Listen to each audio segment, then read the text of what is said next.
honored today to introduce to you Professor Rob Wilson, UC Santa Cruz, Department of Literature at UC Santa Cruz. Professor Wilson is a very long, extensive research outputs and very long teaching experiences, and a lot of lectures overseas and also on grants and awards. Very long list. I received it's 25 or 28 pages long. Too many. Just to mention a few among those.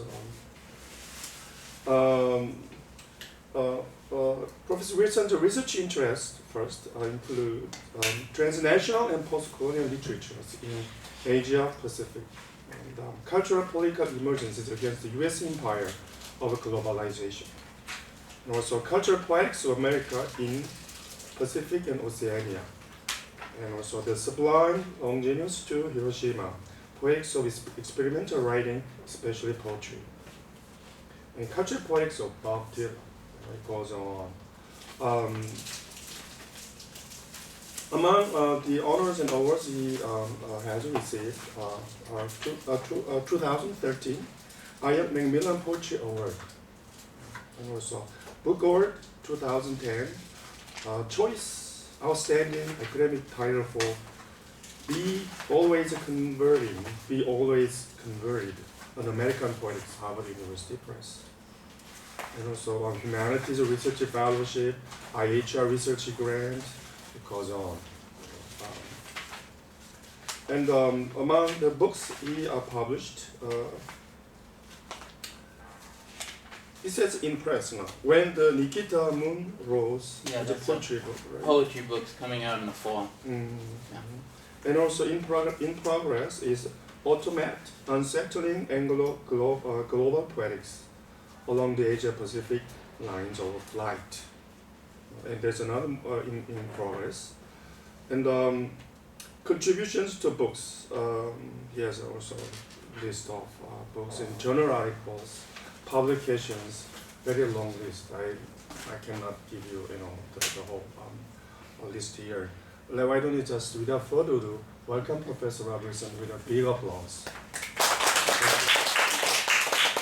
Yeah, when you get to be my age, and that was a nice kind introduction, and then when people talk about how long the bibliography is, and I'm always I remember I was in Taipei at one of our fellow students, Jin and mine, Andy Wang, he's in Academia Sinica there, and I remember saying something that makes you wonder what kind of lack is that guy trying to cover up with all those publications, or what kind of hollowness is he trying to fill. But I must say one of my prolificness had to do with publishing poetry all along, and Korea was really crucial to me. When I came over to Korea in 82, 84, and I had been in Berkeley, so I had seen many a demonstration, many a government attack on students, but it was really eye-opening to be here at Kode, but also Yande, and seeing the students opposing the Chun Doo-hwan administration. That was really inspiring to me. And also, Korea was very thingy. It makes things. So when I would walk around, I lived at Ide, so I would walk all over this neighborhood. So I knew Yonsei, I knew Sinchon, I knew all this area, and I would write poems about it because there was an incredible creative destructiveness. Everything was being built up after the war, and it still goes on, And then if you look at Ide, I would see a little train track, and then there were almost like little hovels with little cottage roofs, and now they're all mansions, the apartments, So I'm a little bit like Rip Van Winkle to you people, because I was here, and then I woke up and the revolution happened, and actually, Garif Thurlick, who's a cultural studies scholar, he said your book called Waking in Seoul should have been called Waking to Global Capitalism, which kind of was true, because I was waking up to it, and so was Korea, and that dynamic has only continued, So, and I just wanted to tell you one little thing about Yonsei, because I'm glad to be here, and I saw many Yande, Kode games and all that, and then this university has built up so much because the center area used to be full of demonstrating students. Now there's almost no more room to demonstrate. You got so many buildings, But hospitals, funeral parlors, cancer clinics. It's very impressive, but it's sort of daunting. But I'm going to tell you one little anecdote to show you how things have changed. So, you all know the founding family of Yonsei is Underwood, the Underwood family. Okay. So when I was a Fulbright, who was the selection committee?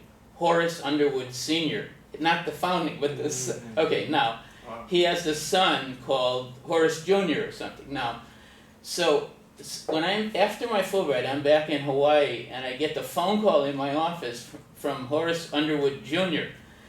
And he goes, he says, "You write about Korean films so well." He goes, "Can you help me to get some Korean films?" He goes, "How do you see them?"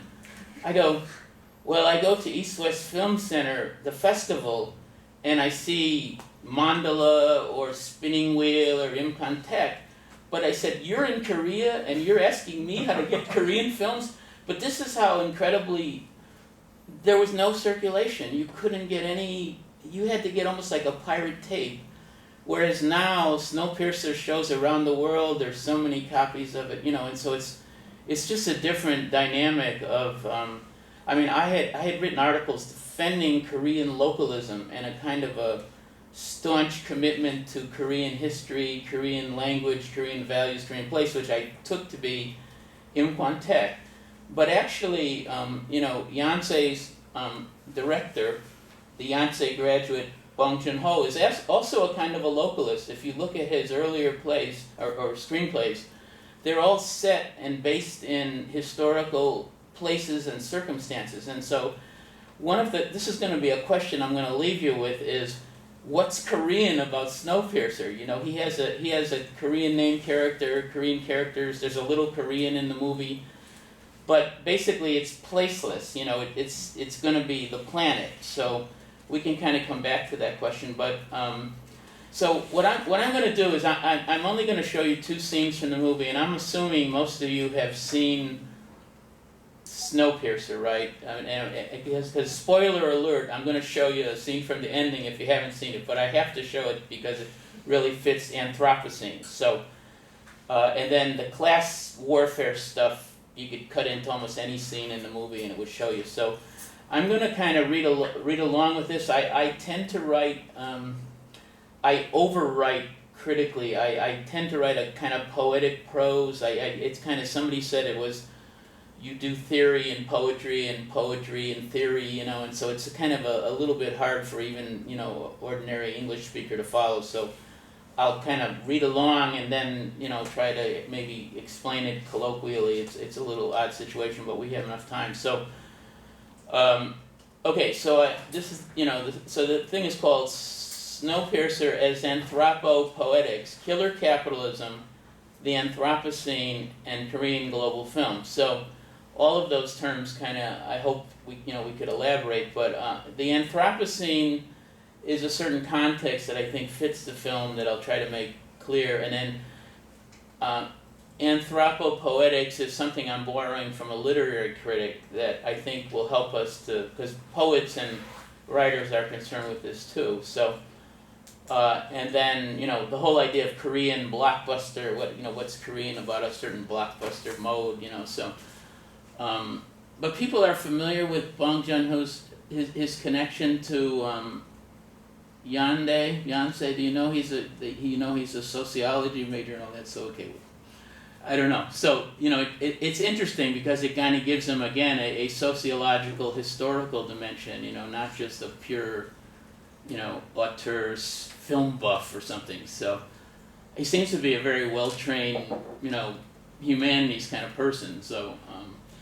Okay, so this reading is going to aim to draw out figuration and critiques of the capitalist body and urban-rural dialectics in, South Korea, U.S., global, and then planetary. So Bong Joon-ho, who's born 1969 and then roughly graduates from Yonsei in the late 80s, I think, right, in sociology, and then goes on to Korean Art Academy, I guess. So, and then pretty well trained in terms of working with various film directors, and then also writes his own screenplays. So it's a serious, filmic kind of literary person. It's not a lightweight person. This is a seriously talented person.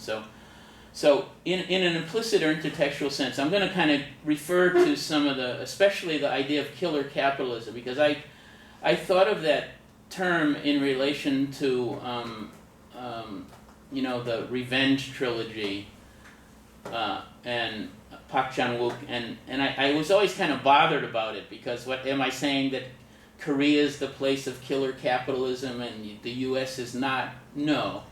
But I was basically saying that certain, even horror movies, they had a way of bringing out the class revenge motive. So class thinking, which I don't think you always get in Hollywood. So even in the Revenge trilogy, if you look at it, each one had a kind of like a working class revenge motive. And then the trajectory, I can't remember the director's name, but there was a Korean movie around the time of Mandala by Im Kwon-taek called The Black Republic. I don't know if you remember that. Park Kwon-soo. Park Kwon-soo. And it was basically set in a mining town, and it was all about the plight of the mining life, and a student came from Seoul to try to align with them and radicalize them. So it really had a strong class motive. I mean, it was sort of like that left class struggle, heritage of Korea, and then it's more disguised and weirded out in the Revenge trilogy. And here, in a way, it almost comes back with a revolutionary vengeance, where it's a collective class struggle and a collective, even not a working class, but not the proletariat so much as the precariat, a precarious proletariat. They're with no benefits, no pension plans, no, just like hugely oppressed and exploited. So, okay, so then, so I'm really interested in his movies, and I'm not really going to talk about The Host. Jin is a kind of expert on The Host. Mother, I think, is an awesome movie. I was supposed to go to a film conference at NYU and talk about that, and I had some allergy problems. I couldn't go, but anyway, I think this is a pretty strong body of work already, and so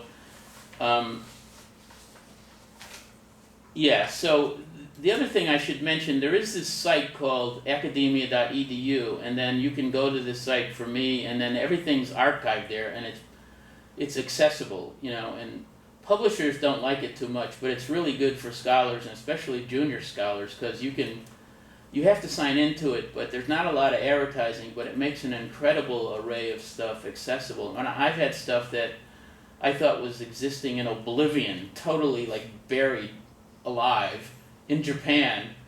I published something on Wallace Stevens, which was one of the best things I ever wrote on Wallace Stevens, and it was in a journal called Poetica, and it wasn't circulating at all. They had no web anything, and I put it up on there, and it's been accessed like 1,000 times around the world. So that's not huge, but I mean, for any kind of piece of work, it will circulate through that. So I highly recommend it, and I tell my graduate students to kind of get into it too. So, okay, so then this is not that important. This is just like a little. So I'm gonna talk about Anthropocene, and then I'm gonna draw upon Donna Haraway is a colleague of mine at UC Santa Cruz, and then Naomi Klein, that's a left sociologist, journalist, critic, that are really using this term. And then Margaret Ronda's a younger scholar at UC Davis, and she writes about sort of more experimental poets that I'm interested in, like Juliana Spar and Joshua Clover, and kind of Bay Area experimental writers. So they're all, not all, but they're sort of preoccupied with Anthropocene too, and trying to come up with a non-narrative way of approaching it. So, so I don't know. Okay, so then this movie has been basically well received. And as I looked into it, there's actually a serious left cultural critique dimension to it that really liked this movie, understandably, but then kind of push it further, say, what are the limitations of it? Is it really revolutionary or actually kind of counter-revolutionary? Because the revolution is already built into that machinic system, and it sort of like cannibalizes itself,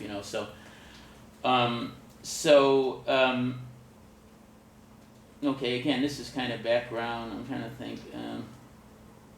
Yeah, there's a comment here from a critic. This is in the footnote, and I think it applies that, one of the characters is named Gilliam, and it's sort of like Terry Gilliam, the maker of Brazil. And this critic goes on to say in the review that whenever he goes near a genre, he transforms it. So whether it's a murder, gothic murder, or detective, or in this case, kind of science fiction, that he really reimagines it. And so I take that to be a sign of strong imagination, and I'm really impressed with the fact that that he didn't make the cuts that Harvey Weinstein, who's like a thug, he's like a gangster Hollywood type, literally. I mean, the only person I know that from is Michael Ondaatje, who, through English Patient. But anyway, he told he wanted to cut 20 to 30 minutes. He thought it was too long, and he thought it had a sad ending. He wanted a happier ending. So this Korean director stood up to Harvey Weinstein. So, now the other thing, I take this to be a kind of raw movie. It's sort of in your face.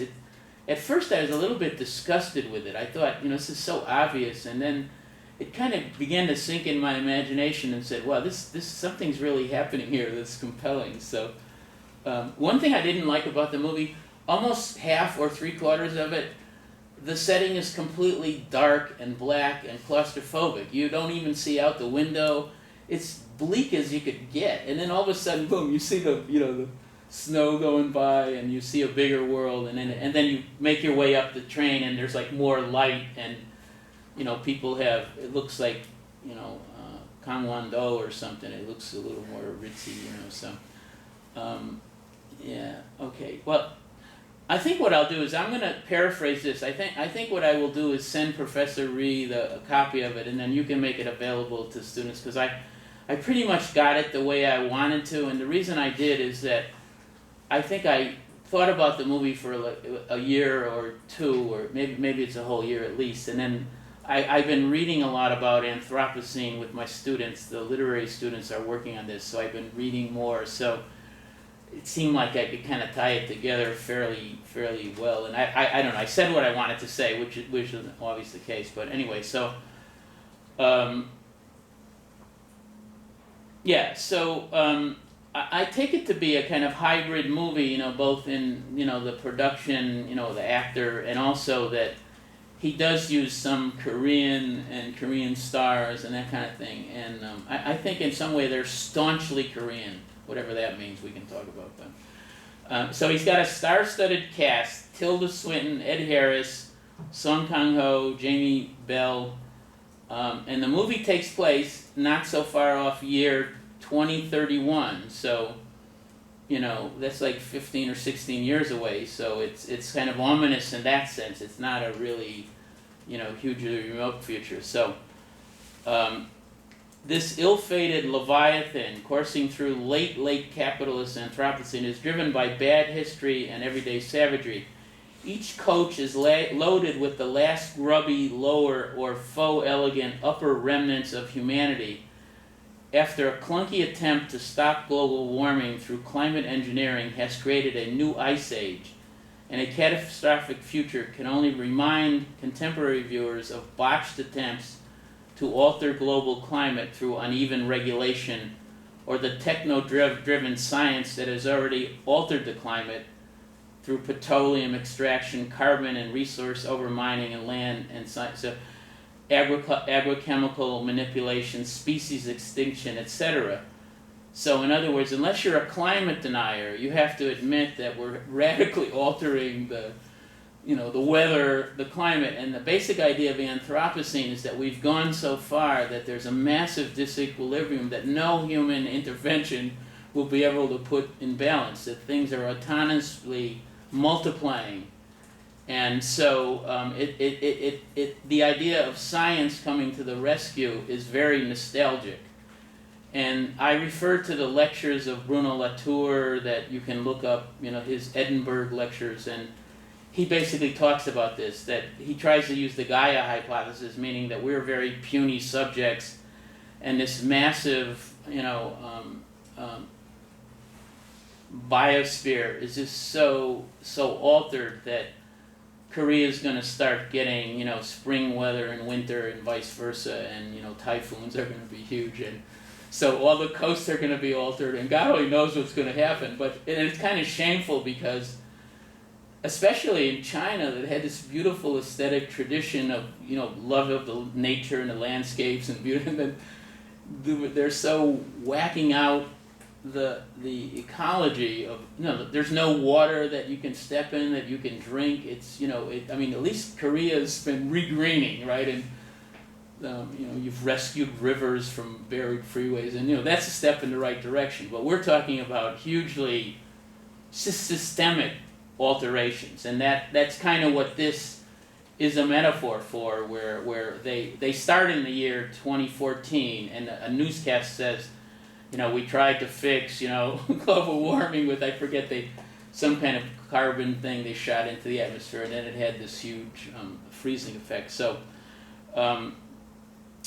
yeah, so, yeah.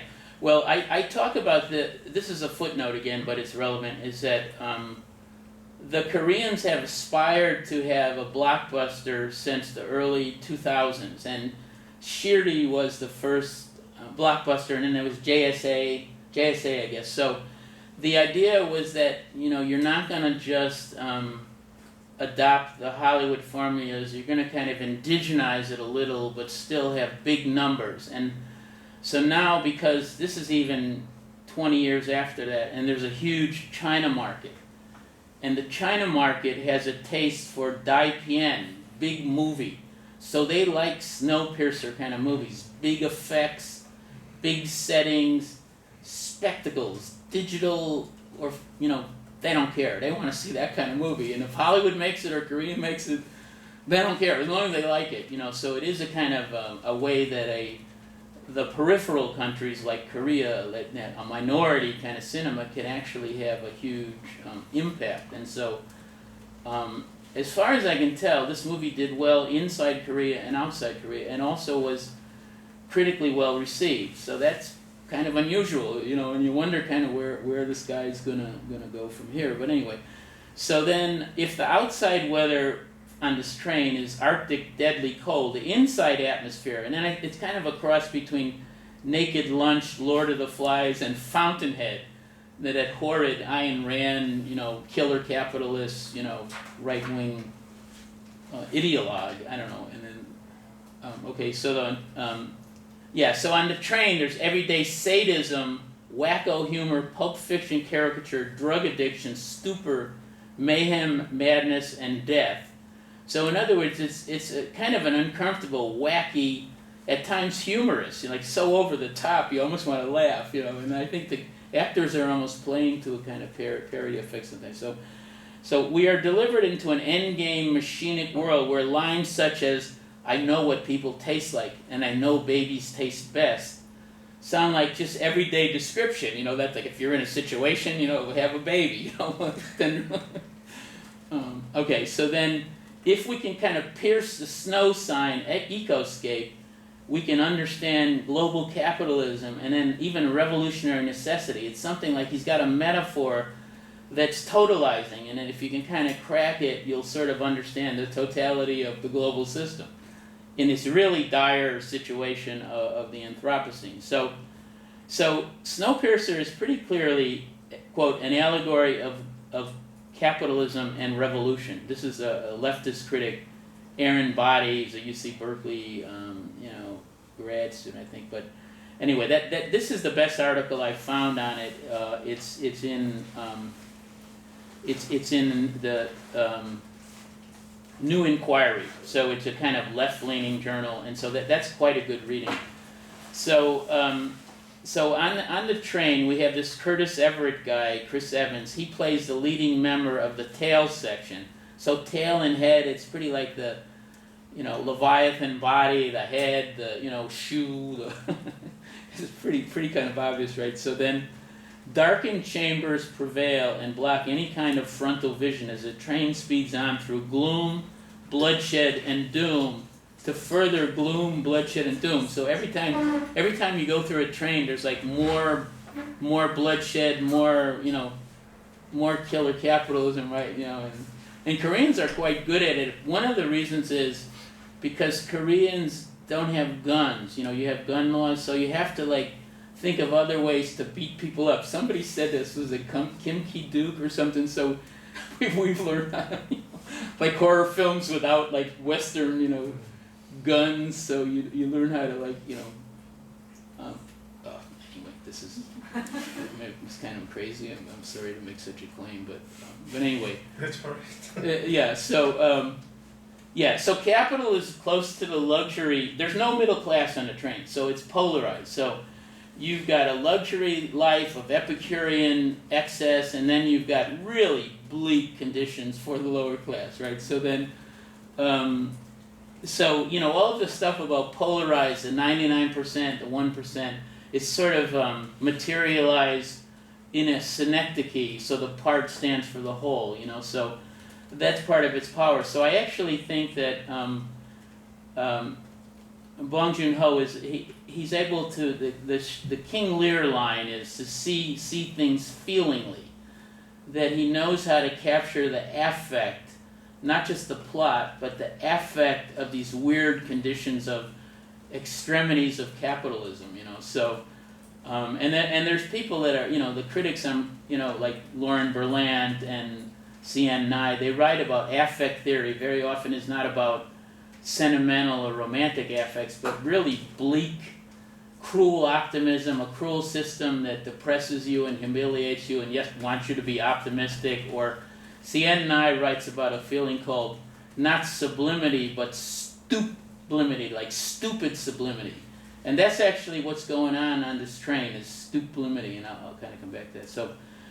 So then we've got this manic depressive train. So one side's manic and the other side's depressed, right? And then it speeds on. And then what's oddly aesthetic about the movie, when you do see the scenes out the window, they're sort of oddly attractive, like the romantic sublime. Like if you know Frederick Edwin Church, he was an American painter that would go to the Arctic and paint these immense scenes of the Arctic and then go to the tropics. So he was an American sublime painter that would paint Yosemite, Niagara Falls, and the Grand Canyon, but he was really attracted to these pristine sublime sites like the Arctic, and so that's what's kind of going on there. So now the other thing is this perpetual motion engine. It's an accelerationist train. It's sometimes called turbo capitalism or accelerationist capitalism. It's something like the capitalism is so fast, there's no rest. You're being trained to be a productive, laboring, digital subject 24/7.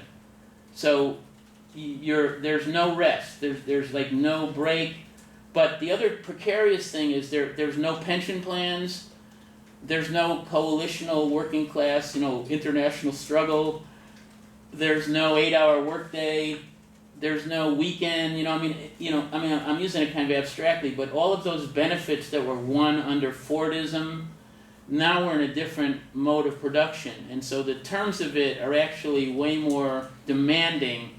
And even though you get some pleasure on Facebook, you're in an incredibly competitive, situation of surviving in the middle of all this kind of stuff. So, so I'm going to show you a scene in the middle. So now the Anthropocene, let me kind of sneak up on this a little bit. So one of the characters, the Korean character playing Tanya, she made the remark that we're all covered in smoke and dirt from years and years of not washing, and particles in the air. Particles coming down from China.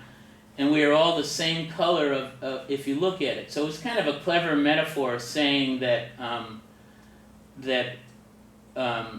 it's not, it's Octavia Spencer playing Tanya, but meaning that we're all impacted by the Anthropocene, the air we breathe, the contaminated air, the overheated water, what's another Anthropocene effect? The lethal everyday, kind of landscapes. So, and so the thing is that the dust, the dirty air, dirty water, acidic ocean, it doesn't stop at national borders. So if there's a nuclear disaster in Fukushima, it will wash up in Santa Cruz, a tsunami with radioactive impact, So the Pacific is even a small version of the interactive bioregion of the Anthropocene. And so, okay, so I'm going to draw upon two of its keenest proponents, Donna Haraway and then Naomi Klein. Naomi Klein has a book called Disaster Capitalism, that capitalism benefits from disasters.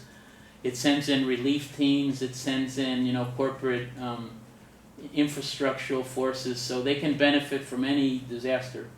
Yeah, and then her new book is called This Changes Everything, and it's about climate change, and basically this is like a disaster emanating from the heart of capitalism that changes every calculus of rational management, right? So, and she's a very eloquent writer.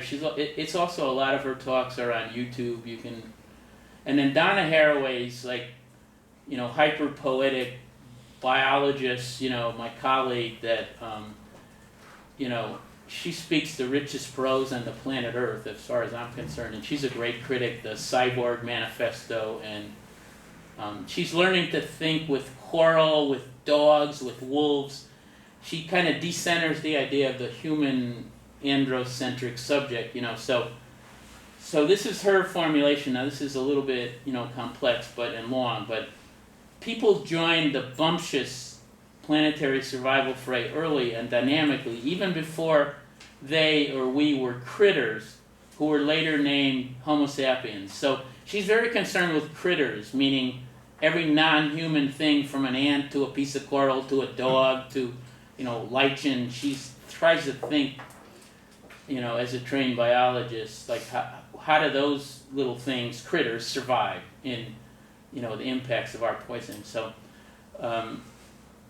but she says, I think the issues about naming relevant to so-called Anthropocene, which is a term that sort of came into being around the year 2000, right, through chemists and other, physicists and geologists. But basically, they're saying that this period of industrial capitalism, meaning like the 1750 onward, has radically altered the geosphere, the biosphere. So a very small blip of geological time, like 250 years, has radically altered the whole history and makeup of the earth, the ocean, etc. So that's why they're calling it Anthropocene. It's not a compliment.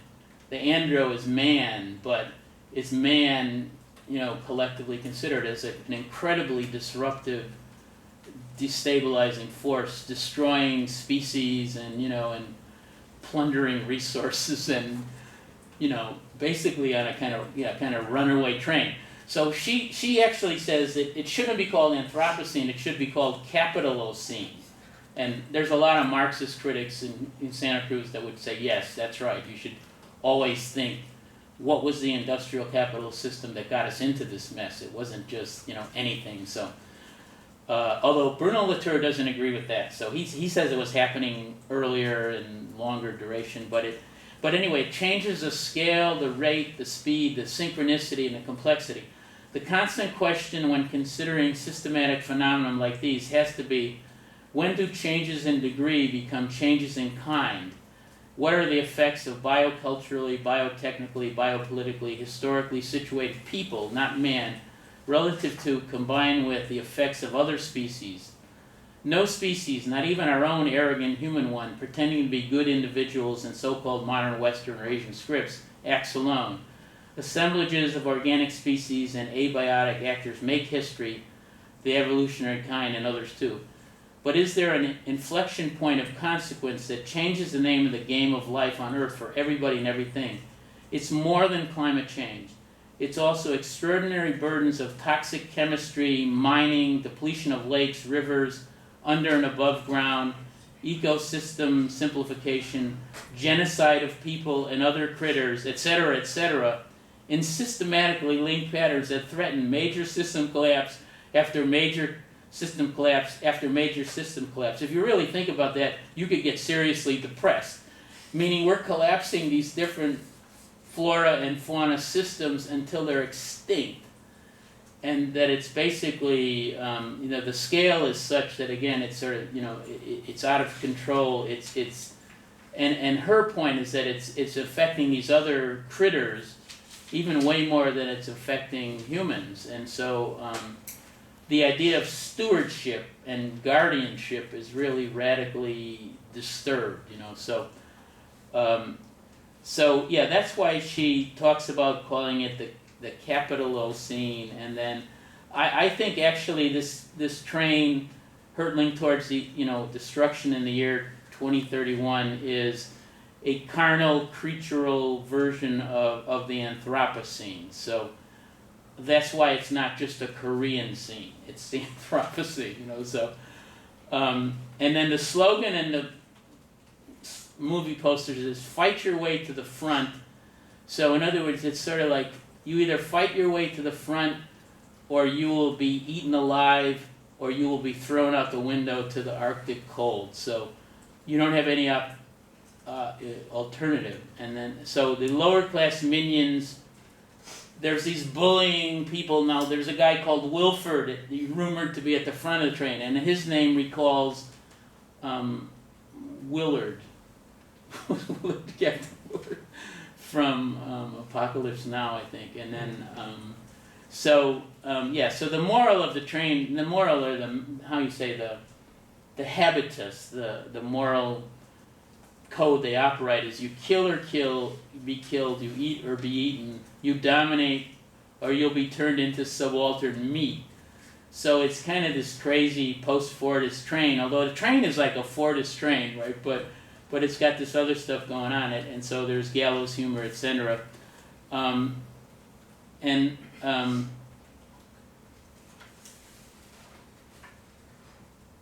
Yeah, this is a little bit more about different ways of naming the Capitalocene. I'm not going to go into that too much, but yeah. So Curtis and his crew push their way forward, and then they find out that there is this Korean fella who's a junkie, but before he was a junkie, he was a techno whiz, and that he had designed the train security system. And so father and child are both drug addicts, and they exist in a state of stuplimity. This is where it's like a stupor-like narcosis of stupid sublimity. They're in bliss, but the train is going to hell. The train is going to destroy everybody. So the bliss is short-lived. It's like, and so it's sort of like some version of a crack house self-medication or Wall Street dope, Wolfman dopers on Wall Street. They get so cranked up, they can kill any company. They could just, to make a profit, the plundering that. What was that? The what's it? Wolf of Wall Street. Yeah, that's what I was thinking of, which is kind of a version of that. And then the guy has a conversion at the end, and it's after he's like plundered everything. So, okay. Now this is a little touch I like. This was something I found out of Wikipedia or one of the reviews that Bong Joon-ho, he says he has the only character who speaks Korean totally, and then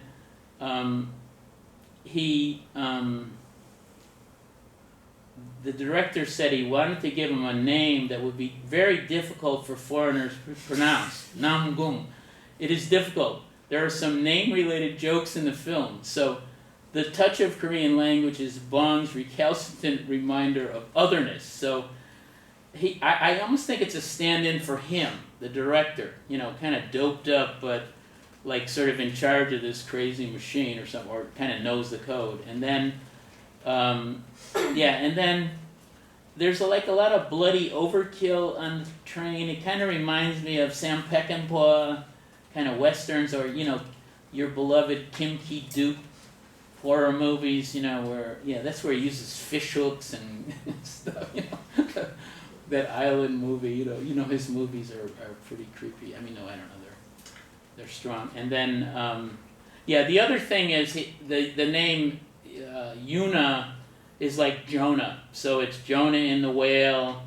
I think somewhere in there they say the crazed ark, the out of control ark. So there's references to Noah's Ark and Jonah in the whale. So there's these kind of biblical references to almost not overdone, but almost like divine retribution for having broken some kind of natural order. Now, I'm going to play you a scene in a minute, but I just want to say that the Minister Wilford, we didn't meet Milford. He's way in the head of the train. We'll get to him and try to kill him later on. But anyway, his right-hand woman, Mason, and it's a diabolical schoolmarmish, Tilda Swinton.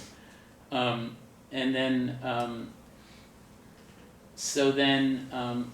going to do battle when they get to Wilford, whose name, he sort of is an odd, when you get to meet him, he's like Hugh Hefner. He's sort of like this kind of guy in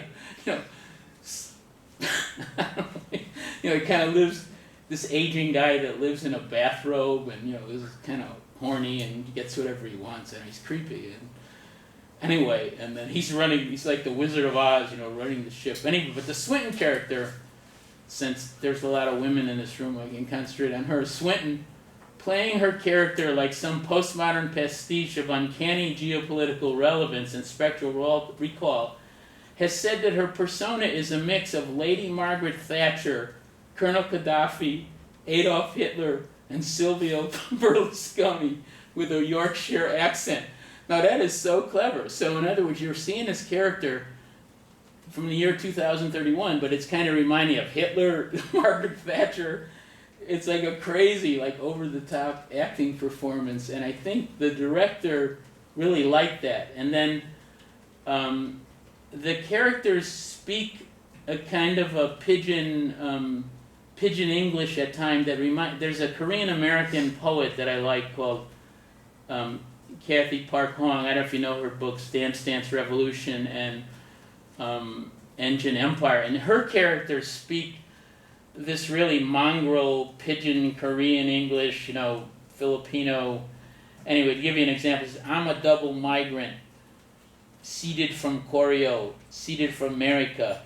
Anyway, does anybody know her work? She's actually quite clever, and it's kind of futuristic about this kind of weird mixed language. So, okay, so I want to play you one scene from the movie. I'm gonna play two, but let's see if I can get to this. Yeah, it's this scene here.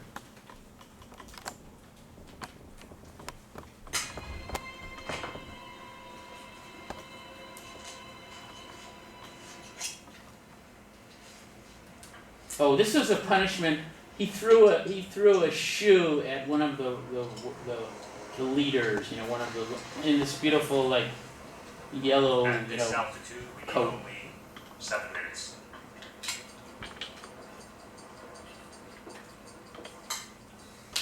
This is where you're going to get the first glimpse of how cold it is outside. So it's cold.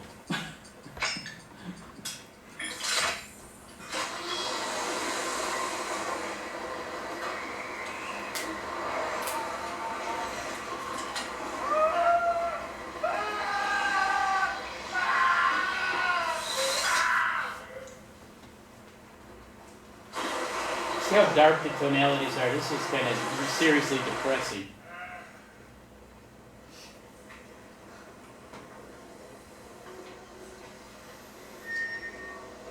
Okay, this is the 7 character. minutes allotted for your speech, sir. This is so disappointing. C'est trop décevant. Es una muy grande desilusión. Just a manama. No, we don't need all that. We've only got 7 minutes.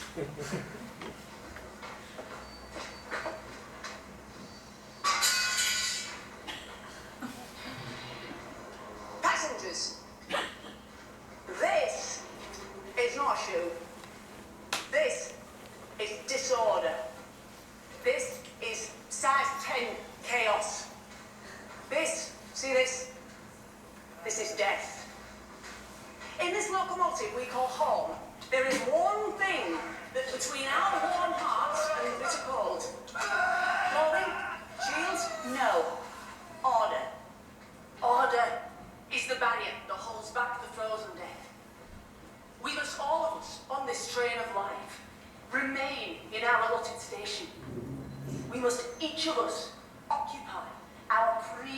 Occupy. particular. Not occupy Wall Position. Street, occupy your class subordination.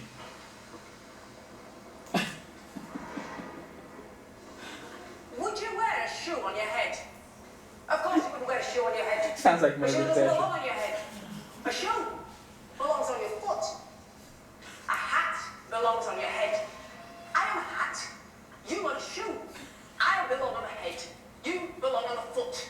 Yes? So it is. In the beginning, order was prescribed by your ticket. First class, economy, and freeloaders like you.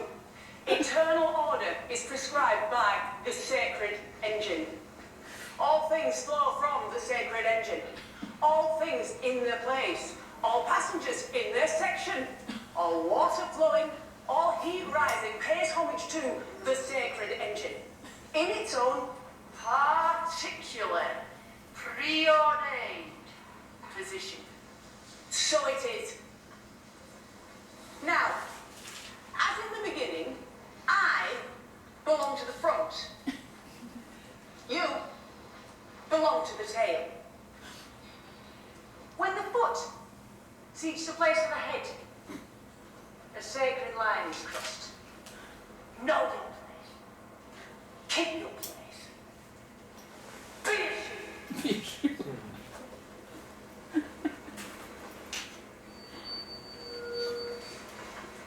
Well, we have 42 seconds left, so we could go to a comment of Mr. Wilfred, the divine keeper of the sacred engine. Sir, Mr. Wilfred? Are you there? Are you there, sir? Hugh Hefner, he's probably at some orgy or something. Oh well. Mr. Wilfred's a very busy man. It's like So it God. is.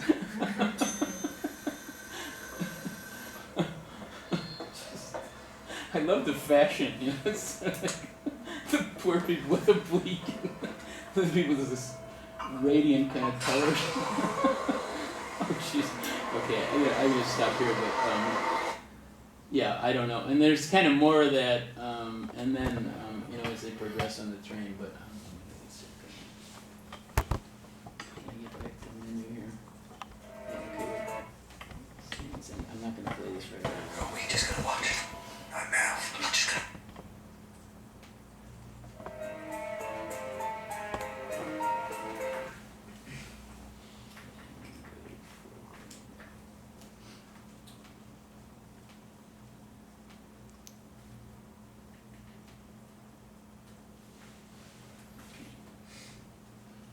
Yes, I'll come back to that towards the end.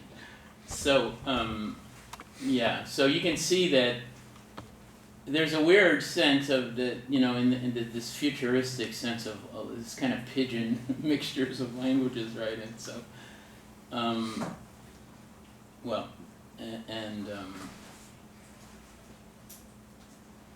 yeah, and so Korean's kind of a part of that, you know, kind of Mongol future, right? So, okay, so then, now what we find out is that the revolution, this is Aaron Body, the revolution is an integral part of the train, because when we realize what's happening is that, well, this is from Aaron Body. Body captures the decadent, world-weary nihilism of Bong's ruling class power on what I've been calling the killer capitalist train, moving in circles around the Anthropocene scene. So it's just going to speed around. There's going to be, you know, you're going to find out there's really no alternative to it. There's no real possibility of a revolution, because the revolution is built into the system, you know. Anyway, so let's not forget, after all, Body writes that while we see scores of lounging, decadent, drug-addled first-class passengers dissipating themselves in pleasure as our heroes navigate through the bowels of capitalism, we also see at least as many black-masked, hatchet-wielding thugs, first-class passengers who are ready, willing, and able to kill on command. So the kind of SS troops are also the ruling class, right? So, who apparently live for that command. Even the party raver passengers turn into murderous mob when given the opportunity to do so. Even Tilda Ayn Rand or Ayn Thatcher Swinton, pivots easily from punching down to punching up. Given the opportunity, she's as happy to live by killing Wilford as she is to live by killing passengers. So, you kill up or you kill down in order to survive. So it's pretty ruthless and amoral as you could possibly get. They are one and the same thing. Killing is what makes a human being come alive. So this is where I get into the idea of the global precariat, not the global proletariat, but precariat sort of puns on the word precariousness, precarious presence. So there's something about this psychic geography of this precarious is that they desire to become like the ruling class. They don't have a real alternative to it, and then the precariousness is the idea of like no real alternative, no collective alternative. So this is where I kind of get into what I think is a critique, although mild critique. But Bong's allegory, while it provokes thought and affect, is finally a bit too obvious, too pat, too literalized and closed in its bleak totality and locked in ecosystem, and thus offers an androcentric framework closed off from hope or change or any reformist semblance of ecological policy, nation language, or social policy. As Body theorizes Snowpiercer's time after the revolution, how can Bong's train be a metaphor for late capitalism when it literally is, in the movie, the form that capitalism takes after climate change? It is the latest possible kind of capitalism, a capitalism that no longer makes anything other than pain and suffering. The train is the capitalism that has eaten up the entire world and is now just living off its own stored reserves of fat. So, they eat babies to power the train, and then, if need be, they will kill each other, so then they have this dope called chronole, and then Namgong believes, this Korean male, he believes that there is life, that he has observed life out the train, because in the beginning there's been a sort of subtitle that said something to the effect, no species survived outside the train, so Namgong gets a glimpse. So then, and then we meet Wilford, this Hugh Hefner creep, and then he orders, 74% of the train to be destroyed so that, and then there's all these, struggles, right? And so then, with the passengers about to swarm him, Namgong likes to fuse. He and Curtis use their bodies to protect Yuna and Timmy. Timmy's this little black kid. So there's going to be like this little multicultural remnant that will survive not the Holocaust, but the Anthropocene disaster. So there's an explosion, and then the noise triggers an avalanche outside, violent, sublime. The disaster long expected and awaiting. You're sort of like hoping this train will like blow up or something. It's so creepy.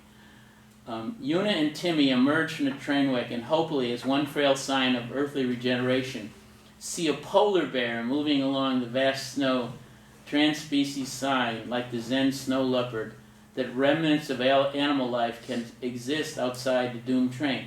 It's actually, you've been given a portrait of humanity that's so lowly, so disgusting, that to see a polar bear is very hopeful, because if you saw another human subject, you're like, oh my God, another rotten human being, like outside. So so there's a kind of a death drive to that train, and the movie ends with everything kind of blown up, and we kind of watch the train burn. It's like watching the earth, the totality of capitalism burn up, and taking a kind of delight in that because it's such an awful system, right? I'll come back to anthropopoetics, but I just want to play you that end scene. It's spoiler alert. This is going to be where did my thing go? Where's that?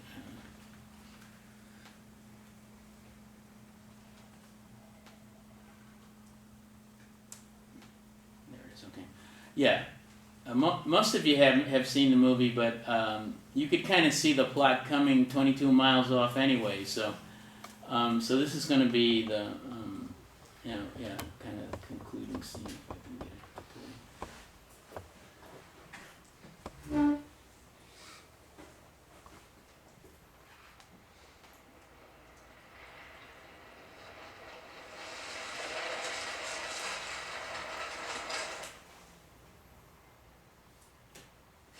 That's the luxurious part of the train.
Oh, that's not the end of the movie. That's the end of the world. No.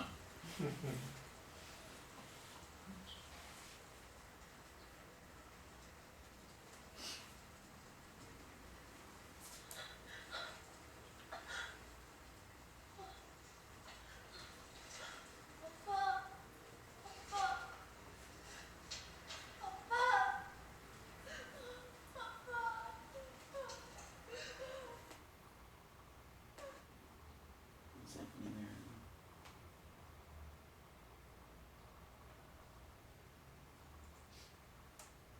What happened, you know? This went off. Weird. That's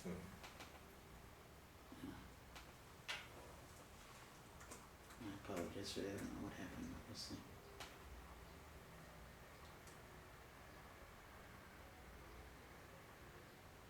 Oh, here it is. Okay. Last time played. Wait, come back. Don't come up with Skype and all that stuff, please. Oh my God. Yeah, quiet. Sorry about that. Okay, let me get rid of this stuff.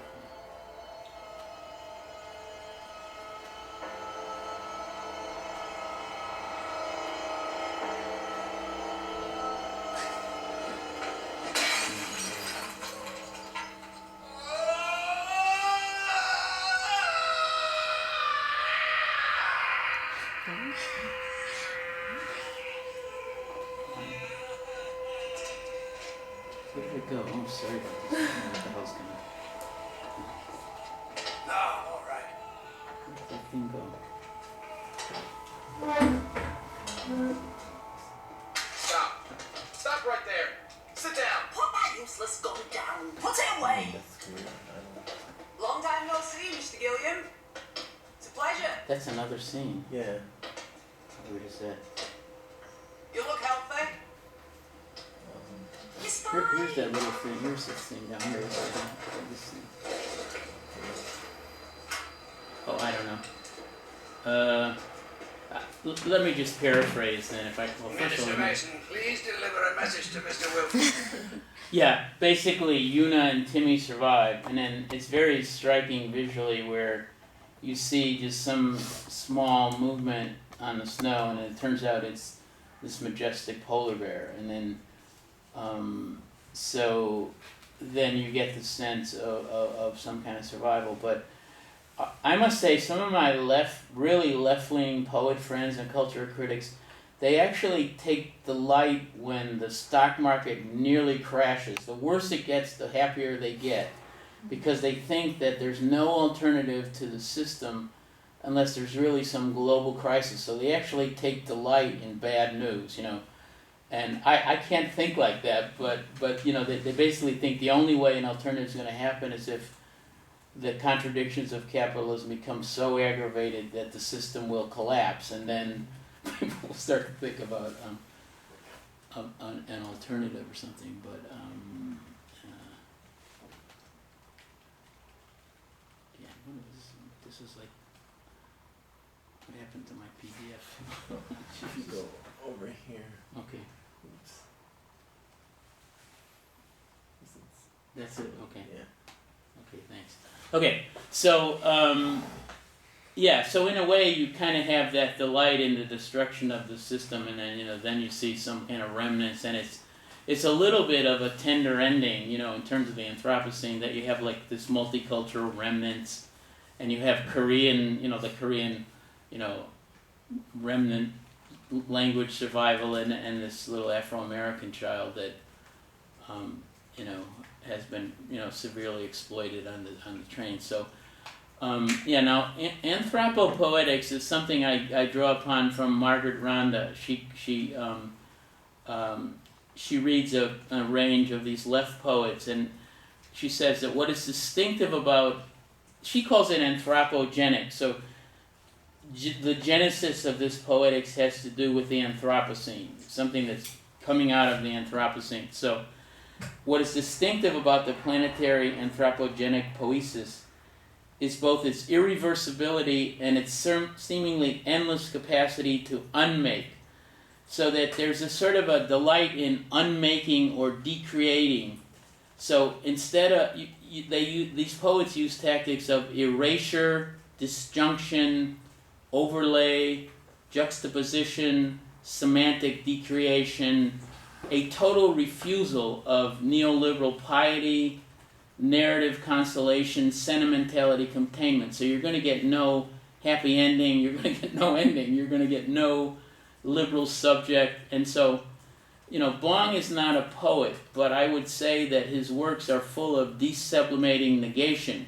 So they desublimate like the liberal norms of a comfortable life, the comfortable salaryman life, the comfortable middle life, like the comfortable mother, the Korean mother, you know, the worship of mother. You get this, you know, I'm like, well, Jin can talk about mother, but it is a really unpious take on Korean motherhood. But so his movies refuse communal triumphs or personal triumphs, everyday Hollywood happy acceptance of the bored salaryman life taken as a gold dreaming norm, or cruel optimism. That doesn't fit his movies at all, I don't think. So that, now what we're talking about here is what Paul de Beauvais calls our new sublime. What kind of sublime is this? Well, it's the sublime of the killer capitalist sublime. That was sort of like what we just saw. Is it sort of like the austerity sublime? Things will get so bleak and wretched that we'll take delight in this. Will it be like the sublime of disaster capitalism? So we'll sort of take delights in tsunamis, you know, storms, massive storms, like disaster movies is, you know, you're used to Towering Inferno and Jaws, you know, those are low-level, you know, catastrophic movies compared to what's possible if you think about this new sublime. You know, like, we're gonna watch, you know, each time we're gonna go to a movie, we're gonna kind of want to see the, you know, the whole planet destroyed or something. You know, I'm being a little facetious here, but anyway, now Naomi Klein has said, in this season Changes Everything,